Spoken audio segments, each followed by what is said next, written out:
Hello hi Karnataka, ಎಲ್ಲ ಹೇಗಿದ್ದೀರಾ? ಚೆನ್ನಾಗಿದ್ದೀರಾ ಅಂತ ಭಾವಿಸ್ತಾ welcome back to my YouTube channel. ಈ ಟಿಕೆಟ್ ನೋಡಿದ್ಮೇಲೆ ಗೊತ್ತಾಗಿರುತ್ತೆ ನಾನು ಎಲ್ಲಿಗೆ ಹೋಗ್ತಾ ಇದ್ದೀನಿ ಅಂತ. ಟಿಕೆಟ್ ತೊಗೊಂಡ್ಮೇಲೆ ನಾನಂತೂ ಗಾಢವಾಗಿ ನಿದ್ದೆಗೆ ಹೋಗ್ಬಿಟ್ಟೆ ಗುರು. ಹೋಗಿ ಎದ್ದು ನೋಡ್ತೀನಿ, ಆಲ್ರೆಡಿ ಅಣ್ಣ ಮಂಡ್ಯ ರೀಚು. ನಾನು ಎಲ್ಲಿ ತಡೆಗಿಡ್ಸ್ಕೊಂಡು ಅಲ್ಲಿ ಬಂದ್ಬಿಡ್ತೇನಪ್ಪ ನಮ್ಮ ಸ್ಟಾಪ್ ಅಂದ್ಕೊಂಡು ಎದ್ದೆ.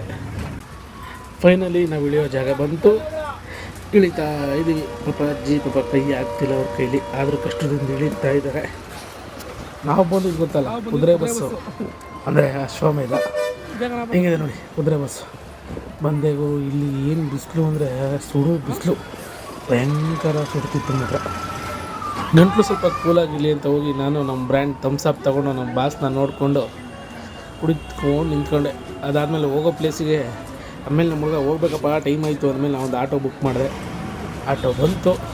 ಈ ಆಟೋದಲ್ಲಿ ನಾವು ಓಡ್ತಾ ಇದ್ದೀವಿ.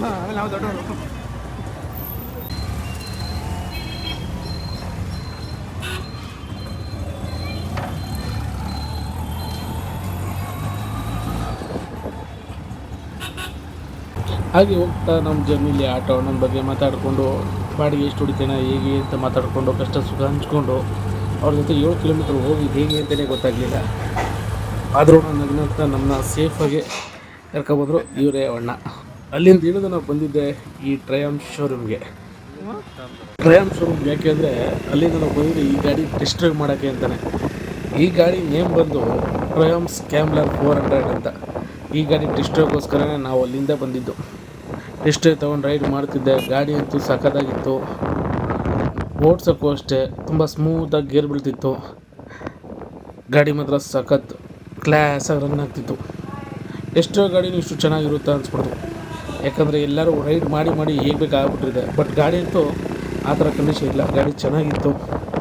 ನನಗೆ ನೋಡೋಣ ಗಾಡಿ ಹೇಗಿದೆ ಅಂದ್ಬಿಟ್ಟು ಗಾಡಿನ ಸ್ವಲ್ಪ ಸೈಡ್ಗೆ ಹಾಕೋಣ ಅಂದ್ಬಿಟ್ಟು ಸೈಡ್ಗೆ ಹಾಕಿದೆ. ಹಾಕಿದ್ಮೇಲೆ ನೋಡಪ್ಪ ಗಾಡಿ ಹೀಗಿದೆ. ಇಂಜಿನ್ ಫಿನಿಷನ್ ಅಂತೂ ತುಂಬ ಕ್ಲಾಸಾಗಿತ್ತು. ಗಾಡಿ ಅಂತೂ ಸೂಪರ್. ನಮ್ಮ ಹುಡುಗಂಗಂತೂ ತುಂಬ ಇಷ್ಟ ಆಯಿತು. ಬನ್ನಿ ಎಕ್ಸಾಕ್ಟ್ ಸೌಂಡ್ ಹೇಗಿರುತ್ತೆ ನೋಡೋಣ.